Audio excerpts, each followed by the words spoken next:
comecei com eletrônica muito cedo. Nessa época eu já consertava rádio, só tinha rádio e radiola e gravador, né? Fita cassete. É aquela história também de transformar, né, os rádios de pilha. Isso, que eu ganhei um dinheirinho transformando rádio de pilha em rádio de energia, né? Se não contar a história da Repimboca, não vale.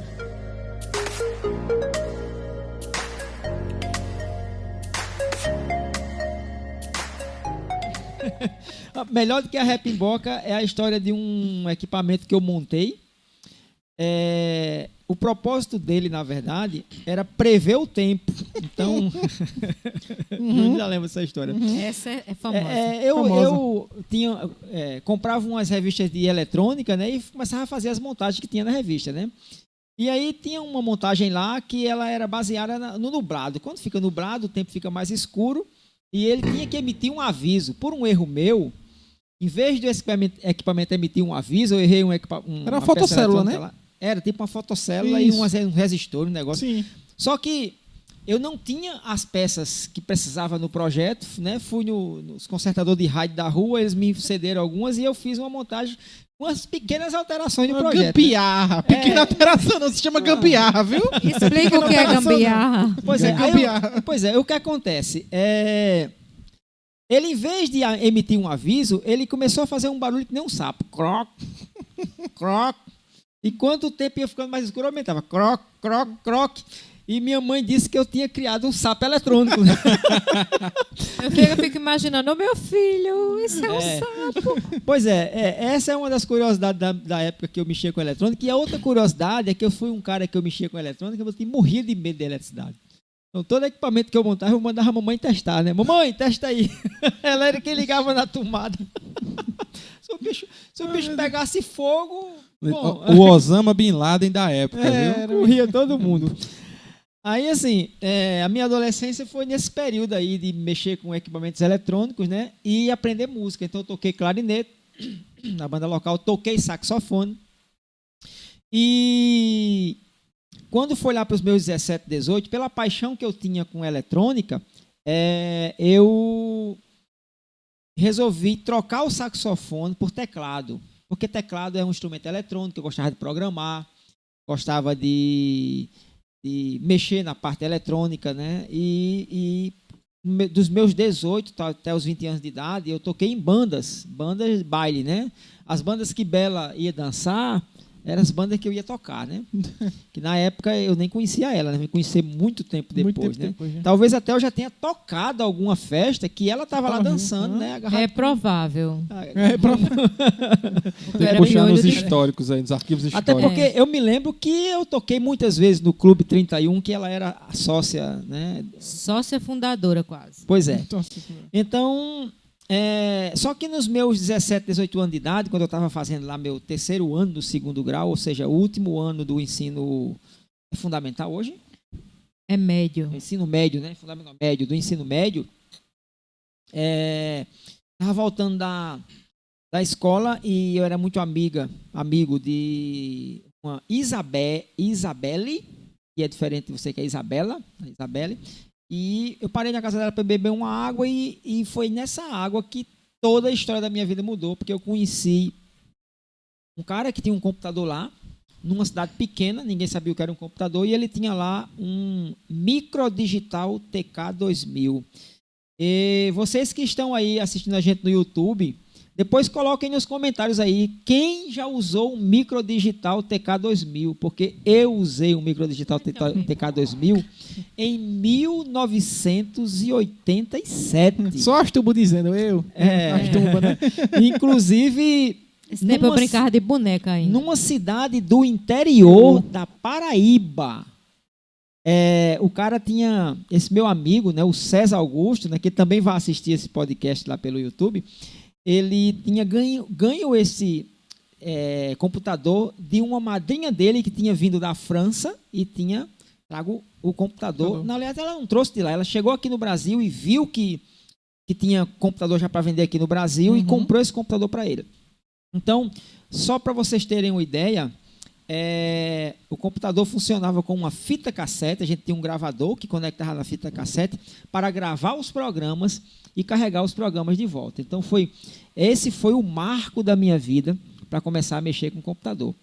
E foi nessa época que nós descobrimos uma escola de computação em Campina Grande, uma cidade grande aqui próxima. Aliás, muita gente desse nosso país conhece Campina Grande, né?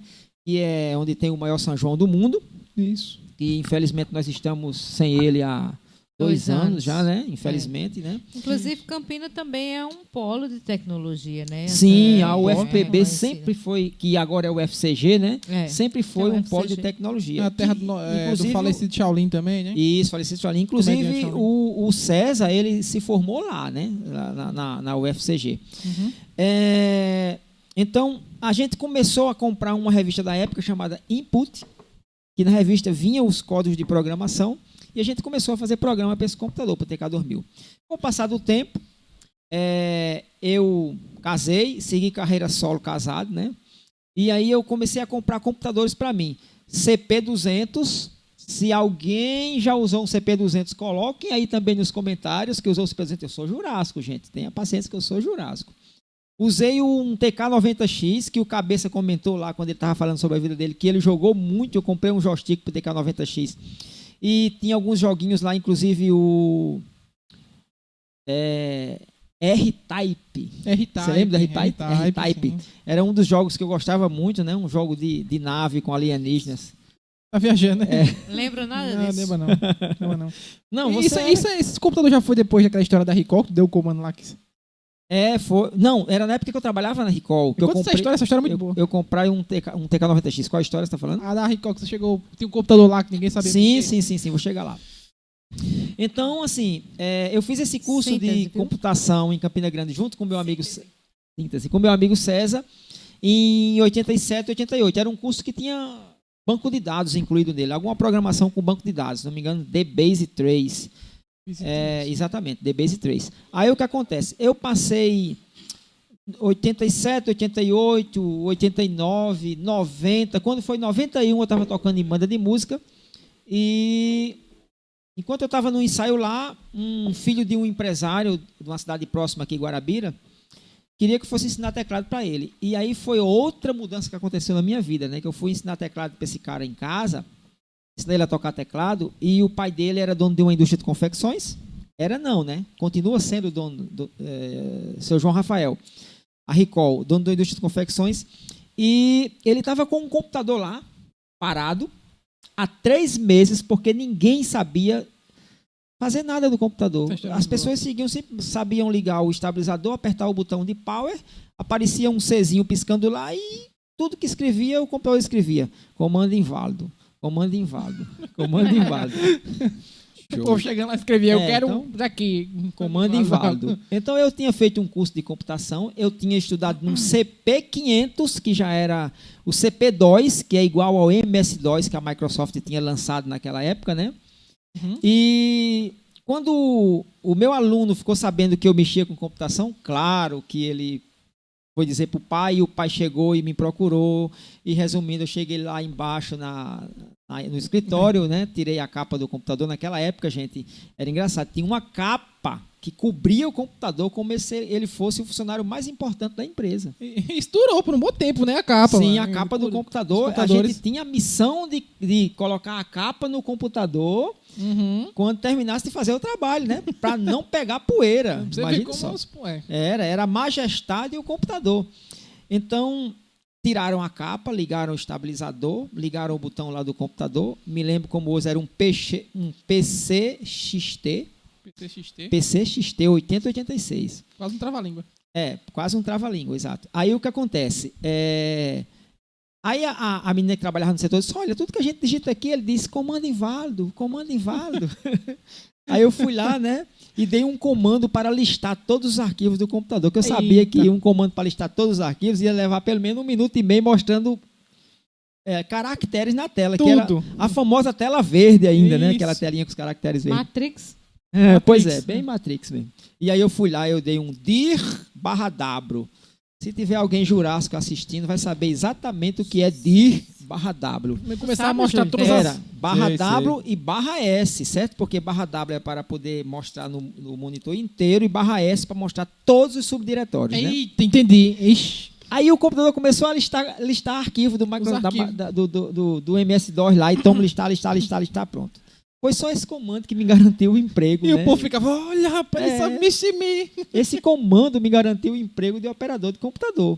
Ganhei o emprego, eu passei ali, o dono da empresa me chamou e disse, olha, se você conseguir digitar aqui todas as fichas que a gente tem de quando você receber durante um mês, o emprego é seu. E eu meti o sarrafo, comecei a digitar lá, e tudo na época do MS-DOS, viu? E aí eu ganhei esse emprego. Então, desse emprego, eu, como sempre fui autodidata durante muito tempo da minha vida,